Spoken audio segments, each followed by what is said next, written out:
அனைவருக்கும் ரோட்டரி வணக்கம்.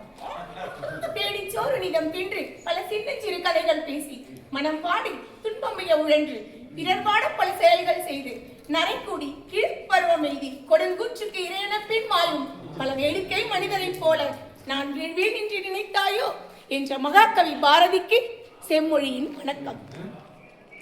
நாம எல்லாரும் கூடியிருக்கோம், ரோட்டரி சர்வீஸ்க்காக வந்திருக்கோம். இதுல நான் உங்க எல்லாருக்கும் எனக்கு தெரிஞ்ச விஷயத்த உங்ககிட்ட கடத்திட்டு போறேன். இந்த ஒரு சொல் உங்க மனசுல ஒரு மாற்றத்தை உண்டு பண்ணுச்சுன்னா நீங்க இந்த ஏற்காடுக்கு வந்ததான முக்கியமான நோக்கம் நிறைவேறிடும். அதனால ஒரு 5 நிமிஷம் தான் பேசுறேன், கேட்டுக்கோங்க. ரொசைட்டா அப்படின்னு சொல்லிட்டு ஒரு ஊரு. அந்த ஊர்ல பாத்தீங்கன்னா எல்லா மக்களும் சந்தோஷமா இருக்காங்க. ஏன் அப்படின்னு சொல்லிட்டு கேக்குறாங்க.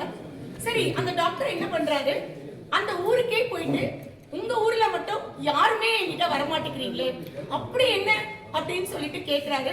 அந்த ஊர் வந்து பென்சில்வேனியால இருக்கு. அந்த ரொசைட்டா அப்படிங்கிறது யாருன்னு பாத்தீங்கன்னா இத்தாலியில் இருந்து அமெரிக்காவிற்கு புலம்பெயர்ந்தவர்கள், அவங்க தான் ரொசைட்டா.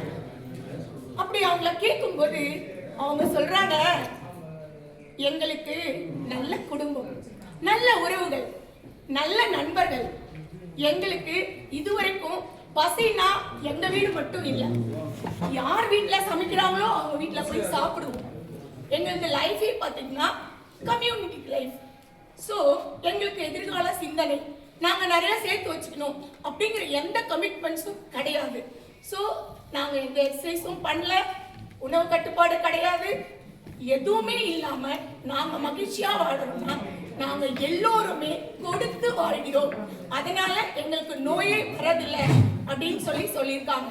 அப்போ நாம இதுல இருந்து என்ன பார்க்கிறோம் அப்படின்னா, எலும்பும் தோலுமா ஒரு மனுஷன் சாலைய கடக்குறான். அது பக்கத்திலே ஒரு வசதி படைத்த குடும்பம் பாத்தீங்கன்னா ஒரு உணவகத்துக்குள்ள நுழையிறாங்க. ஆனா அவனை பத்தின சிந்தனையே இல்லாம தான் அதுக்குள்ளார போறாங்க. ஆனா இயற்கை நம்மள அப்படி படைக்கவே இல்லை. அற்புதமா நீங்க வாழறீங்கன்னா உங்களுக்கு மேல இருக்கிற ஒரு துளியையாவது யாருக்காவது கொடுக்க வேண்டும். அதுதான் இந்த இயற்கை தத்துவத்தினுடைய உரிமை என்று சொல்லி நாம் அனைவரும் கொடுத்து மகிழ்வோம். நன்றி, வணக்கம்.